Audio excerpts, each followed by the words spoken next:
কিরে আমাকে উপরে ডাকলি কেন? আরে আমরা এখানে একটা গেম খেলছি, এখানে রয়েছে ভাই, রিপন, আমি, দাদা, আমরা 4 জন মিলে এখন এখানে একটা গেম শুরু করেছি, কে কতগুলো টাওয়ার দেখতে পারে এই টপ ফ্লোর থেকে। আমাদের টপ ফ্লোর থেকে কিন্তু দারুণ একটা ভিউ রয়েছে, একবার ঘুরিয়ে দেখিয়ে দেই পাশটা, সূর্যটা কত দারুণ লাগছে। ও সূর্য দেখেছো বিকেলের ভিউ এটা। তো গেমটা এটাই ছিল, কে কতগুলো টাওয়ার দেখতে পারে। আমি দেখেছি 11টা, ও দেখেছে 11টা, দাদা দেখেছে 10টা, আর ও সবারটা শুনে শুনে বলছে কি এই 11টা, 12টা, 13টা। তো মোটামুটি এখন সবাই গুনে বের করলাম 16টা টাওয়ার রয়েছে এখান থেকে আমরা দেখতে পাচ্ছি। 16খানা টাওয়ার ভাবা যায়? মানে আছে তো আরো বেশি, বাট আমাদের চোখে দেখা কতটা দেখতে পাচ্ছি সেটা একটা গেম ছিল। এখানে যে যেমন এই যে একটা টাওয়ার দেখা যাচ্ছে এখানে, ঠিক আছে তোমরা বুঝতে পারছো কিনা জানি না, ওইদিকে আরো দেখা যাচ্ছে ওই যে একটা টাওয়ার, তারপরে এইদিকে টাওয়ার রয়েছে ওই যে একটা।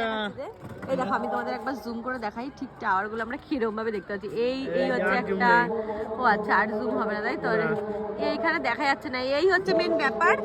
আর আমাদের এখান থেকে ভিউটা এত সুন্দর, একটা রোদ পোয়াতে এসেছিলাম আর এপাশে সবাই খেলছে, মানে এখান থেকে ভিউটাই আলাদা। বিকেল বেলা সবাই এখানে উঠে মজা নেওয়া যায়, কারণ রোদ রয়েছে, ঠিক আছে, আর শীতকাল রোদে আলাদাই আমেজ, তাই না? আর এখান থেকে সব খেলাধুলো দেখা যায়, সবাই খেলছে। যদি আমরাও খেলি সন্ধ্যার পরে ওই র্যাকেট, হ্যাঁ আমরাও খেলি প্রত্যেকদিন রাতে। আজকে রাতে র্যাকেট খেলার ব্লগ করবি একটা? হ্যাঁ শেয়ার করব তোমাদের সাথে। চলো আজকে রাতে র্যাকেট খেলা ব্লগ তোমাদেরকে শেয়ার করবো, ঠিক আছে? কিন্তু আমার তো আসতে লেট হয়ে যাবে। সত্যি কথা সবসময় বলিস কেন? ক্যামেরার সামনে এইগুলো ঠিক না কিন্তু। টাটা।